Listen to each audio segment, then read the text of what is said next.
Assalomu alaykum va rahmatullohi va barakatuh. Avvalambor Alloh taologa hamd, payg'ambarimiz Mustafa sollallohu alayhi va sallamga ko'pdan ko'p salovat va salomlarimiz bo'lsin. Bizlarga Alloh taoloning rahmati, payg'ambarimizning shafaati nasib aylagan bo'lsin.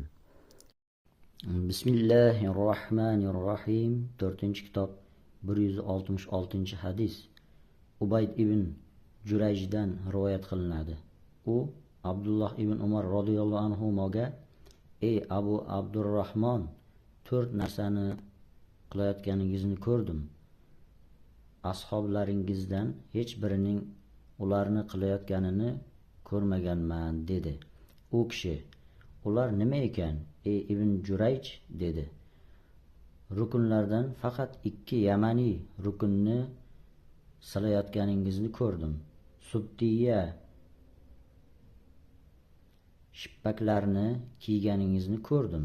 Sariq rang bilan kiyim va soch soqolingizni bo'yaganingizni ko'rdim. Makkada ekaningizda odamlar hilolni ko'rib talbiya aytishganida ham to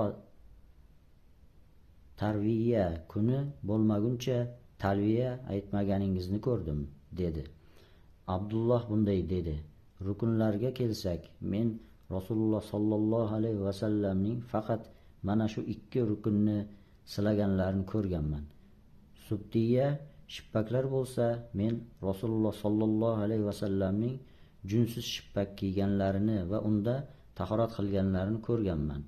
Shu bois uni kiyishni yaxshi ko'raman.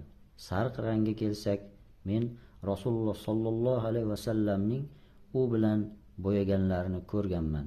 Shuning uchun u bilan bo'yanishni yaxshi ko'raman. Talbiyaga kelsak, men Rasululloh sollallohu alayhi vasallamning to ulovlari qo'zg'almaguncha talbiya aytganlarini ko'rmaganman."